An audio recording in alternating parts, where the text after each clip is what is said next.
close today's summit, please welcome the President of American Express Travel, Audrey Hendley, and the founder and CEO of The Points Guy, Brian Kelly, in conversation with Skift Editor-at-Large, Brian Summers.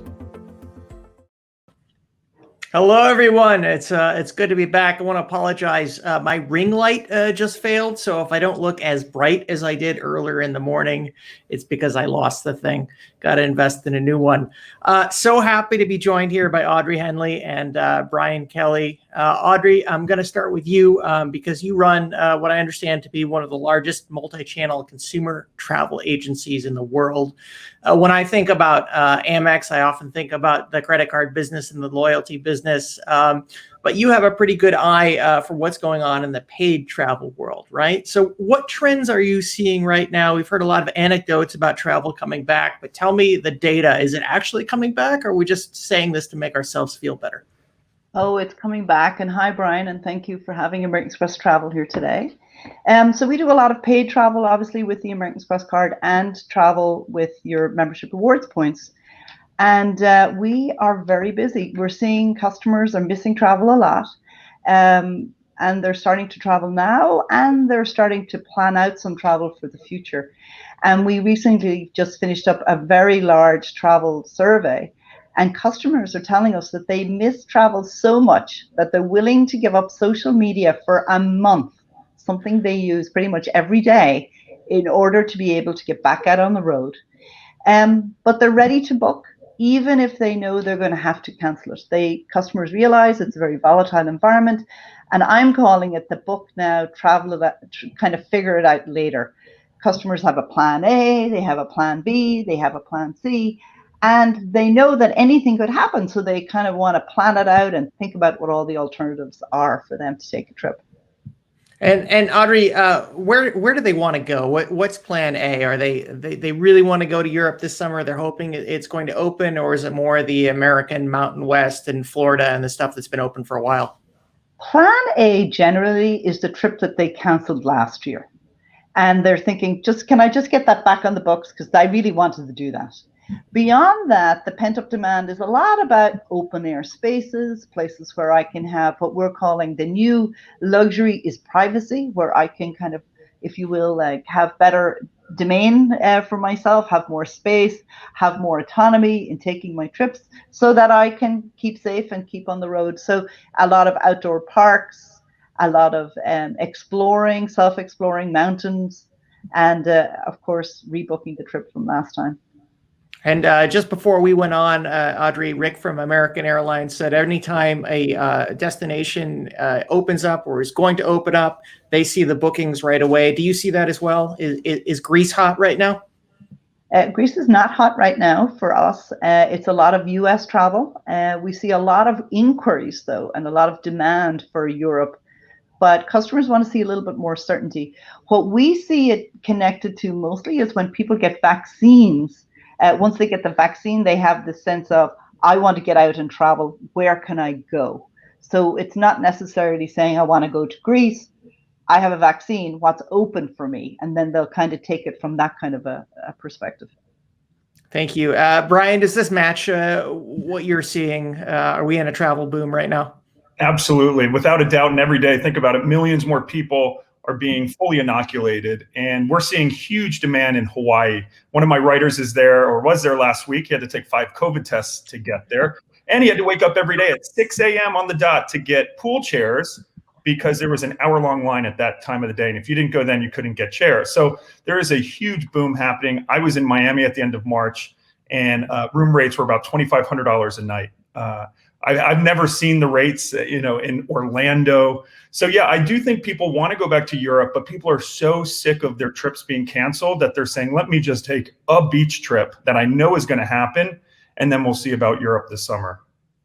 So Brian, you're the points guy, right? Are you finding people want, or should people use their points to go on vacation this summer? Should they use cash? Does it not really matter? What's going on in the points ecosystem? Well, it depends who you ask, right? There's all these different pulling factors, right? The airlines have now bonused out paid spend on tickets to earn elite status, something that, once you're addicted to elite status, you'll do anything to keep it. So I know a lot of hardcore travelers are saying, let me just pay for tickets because I want to get my bonus points.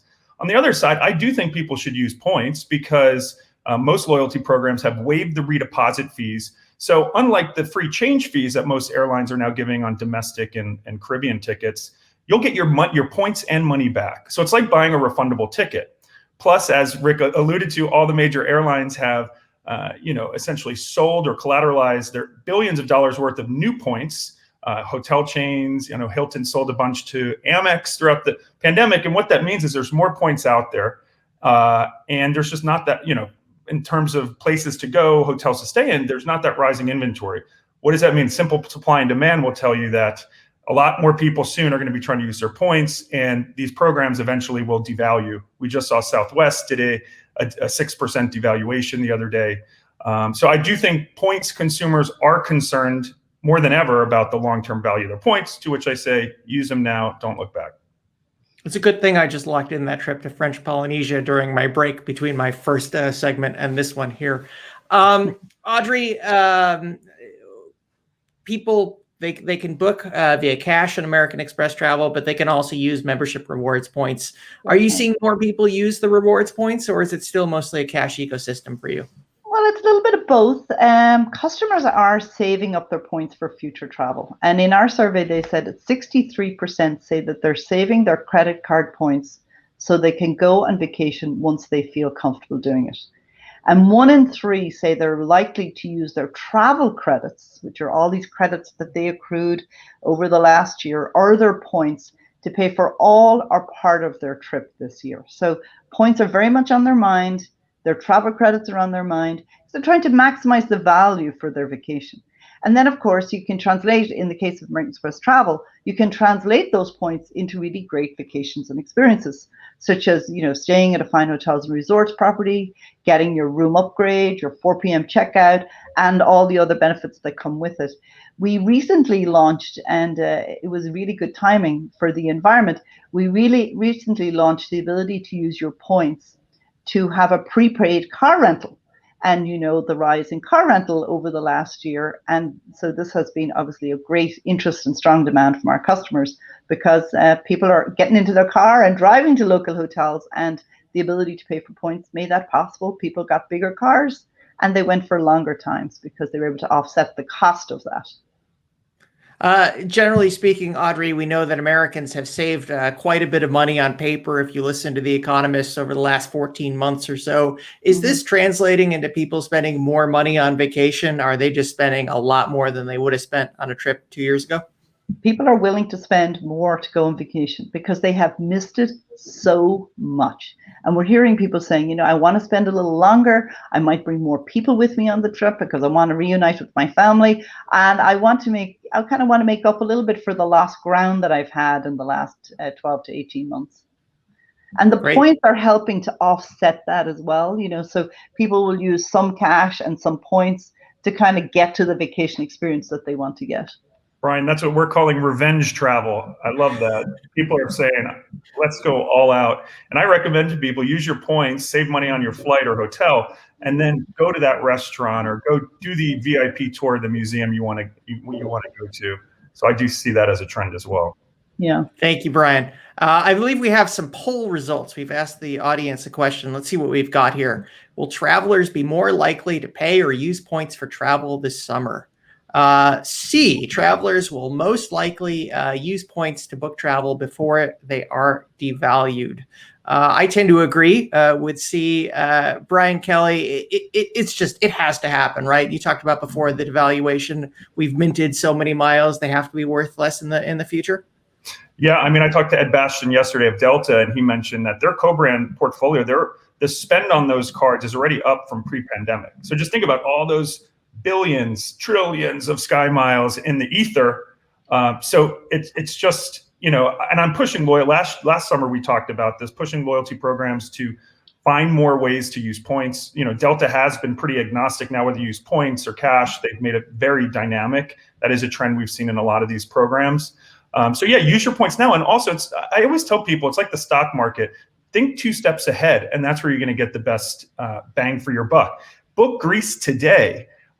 Before all the UK and France open up, when everyone starts saying, oh, I'm going to do London for a week and then Greece, I booked, an Emirates first class award ticket for the end of July, speculatively, because guess what? If it doesn't work out, I get all my points back. So everyone's up to their gills in points.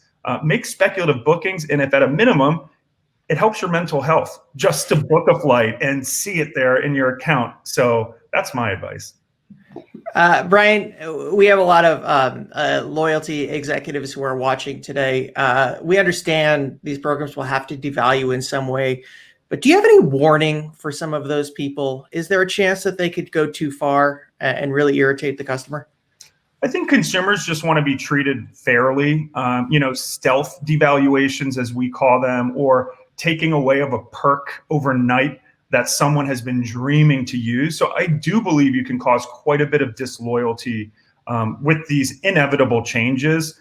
Even Southwest this past week said, well, we hadn't done it in 3 years, and this is sort of our, planned. Well, it wasn't planned for consumers. Southwest is a little, less of a cautionary tale, but for people who are planning these dream trips, when the goalposts keep moving, what's going to happen is people are going to just switch to cash back credit cards. When you can get 2% cash back and not have to deal with, your hopes and dreams being shattered by these constantly changing goalposts, that is a concern. Clearly, the co-brand space is growing, and I don't see that as a concern today, but long term, if the goalposts keep moving, consumers will choose the currency, and whether that's Bitcoin. Q3 of this year, we're going to see a couple Bitcoin credit cards out there.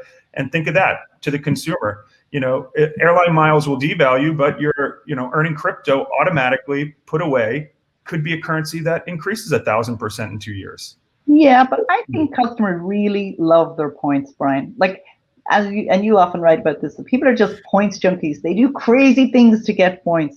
And we see that at American Express. It really drives share of their spend, share of mind around how do I accrue the most amount of points and how do I spend them wisely. I agree with your point around, transparency to the customer and making sure customers are aware, but I feel like people just are so in love with the points and they add so much value to their travel experience. Well, I agree. Mine was a cautionary tale. I agree. Right. I love points more than anyone else. But if it gets too severe, too quickly, too knee-jerk, people will start, at the end of the day, points, it is a math game. It is, if I'm going to give you my business, I know I'm going to get my trip to Hawaii. And if you water that down so much, people will say, well, heck, I'm just going to get my cash and book agnostic, which we're not there yet. But if we lose sight, if we focus too much on the financials and less on the consumer experience, that could happen. Got it. So Audrey, I feel like about 14 months ago or 13 months ago, people were going on these webinars and saying there's going to be a permanent reset of travel. It's never going to be again like it was before.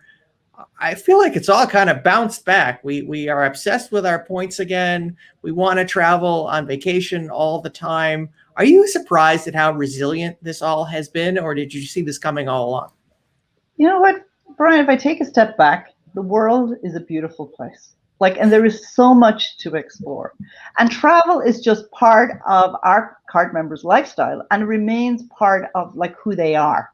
And travel is all about getting out and seeing the world. And I don't think that love of the world went away. I think it was just the conditions of getting around the world changed. So what we're seeing is customers are interested. Once they get that vaccine, their mind is back in the game around, booking travels. So what we're spending more time doing, though, is leaning into our travel advisors, our travel consultants, because it's a complicated world to navigate where to go, what's safe, what's open, where will I have the type of vacation that I want to have. So a lot of conversation around options. So we've continued to invest in just what we call high tech and high touch experiences for our customers, because digitization obviously is very important, but these digital tools are helping us to just improve the booking experience, both for the travel counselor and also for the customer. So customers need help, and they are dying to get out and explore the world. The world is a beautiful place. I feel like that's the new slogan for Amex Travel. I like that, Audrey. Listen, it is though. Does your love of going to a beautiful place go away because there's a global pandemic? No, it just means you can't go now, but you do want to go. You still want to go. Brian, are you going to charge Amex for that new slogan? Send them an invoice? Yeah. I will just chime in and say, I'm an advanced traveler. I've taken some amazing trips over the past year, but lately I've been leaning into my Amex concierge and a couple of friends who are advisors to book trips. I was going to go to Peru. Unknowingly, the government was about to shut down again, and it was Holy Week, things that Google couldn't tell me or my knowledge. So I do see a trend of people now leaning much more heavily on travel advisors. That's right. It's just that insight, and the speed of information is changing so quickly. It's so hard to keep up. And Audrey, I was going to ask you, there have been lots of changes in the way people interact with brands over the past year. Talk about how digitalization has been moved forward several years as people have gotten used to working at home and everything. Are you finding the way that people interact with Amex Travel has changed? Are they making fewer phone calls, more chat, things like that? Do they want video chat? We haven't heard for video chat, but obviously our site experience has improved, and the number of customers going online has continued to grow. But it's this cross-channel experience is what is really the game changer for us at American Express. The ability to click in, then you can do some chat or you can call, and that all the bookings are completely agnostic across channels. So for our customers, it's really the digitization of the travel experience. Booking is one thing, servicing is another. Brian talked about this and the amount of credits and the book now, and I can change the ticket. All of that is kind of complicated stuff. Some of it's not even bookable or available online with us or with others. So for us, we've spent our time bringing technology to bear to help just up the game across all the channels, whether it's the voice channels or the digital channels. Thank you. And Brian, I wanted to ask you a specific question about your own business. You're, of course, in the business of giving travel advice. You're great at that. But if I go to your website, you try to sell me credit cards, right? That's the business. You and I chatted in this forum almost exactly a year ago, and you said business was not that good. People were not applying for credit cards on thepointsguy.com. Is that business back? The business is back and booming. People are ready to bank points for future trips. Our core credit card business, just look at all the offers. Most offers are 100,000 points or more. Amex Business Platinum 125, Chasing Preferred 100. It's an amazing time for consumers. And so yes, we've seen a huge uptick, and our business is about to change even more. We're launching our app finally June 1st, where you'll be able to get your net worth in points, and then also get the content to help you actually plan that amazing trip. So we've got a lot of amazing things. We just recently acquired Lonely Planet at Red Ventures, so we've got a lot up our sleeves. Stay tuned. Oh, good. Audrey, anything else up your sleeve? Anything that we should be looking forward to from Amex Travel?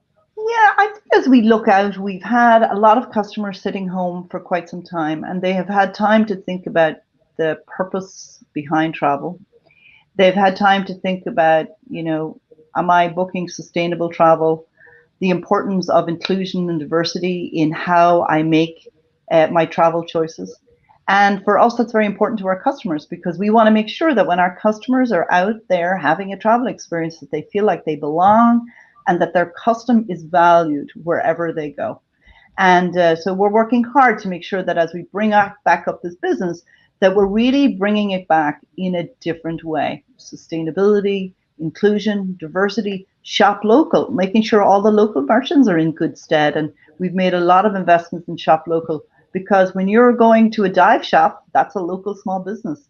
It's in our interest to make sure that those businesses continue to thrive, because they're also part of the travel experience. So there's a lot on our minds about the future of travel, but some close-in trends, and then just some things that we see further out.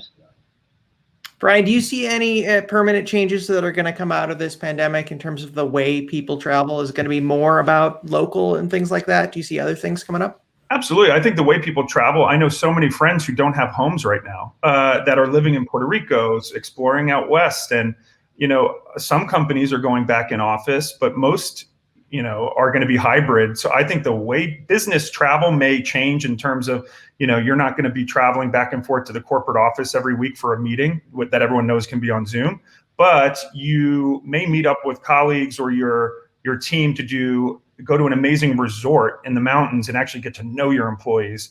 That's what I see happening. And I do think overall people will travel more and spend longer, dive deeper into the communities. And I think for tourism's sake, it was not sustainable what was happening before. Everyone there for the Instagram shot jostling.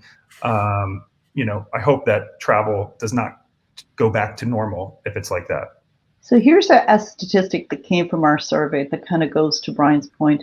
69% of respondents agreed that they want to choose an airline or hotel partner that values diversity and inclusion and whose employees reflect their diverse customer base. That's a staggering number. What if that company is $5 more expensive than the other brand? Well, I think we have to make it easy, and we have to make it clear to the customer what the choices that they have to make. 72% of people said that they are passionate about traveling to a destination that helps boost tourism revenue and the local economy.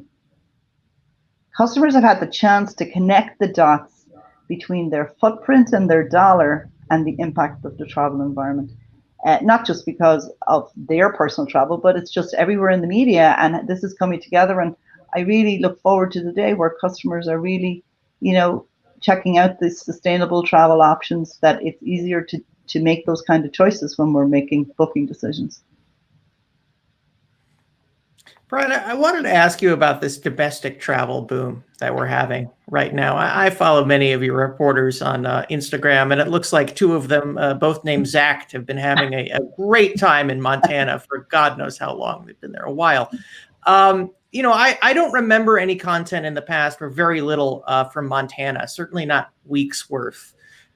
Is this domestic travel boom like a temporary thing and people are going to go back to Vietnam and Europe like as quickly as they can? Or do you think there's some staying power here? I think there'll be some staying power, but 2 years ago, look at Zach Koenig's Instagram, and he was in Singapore one day and Australia the next. So I think once the world is fully opened, will we see, American has their 787 going to Anchorage this summer, tons of wide body jets on domestic routes. I do think, a lot of that travel will go back to international. I mean, it's amazing. This Sunday, it was almost 70% of TSA passengers versus 2019. That's pretty staggering considering, international travel and business travel is nothing.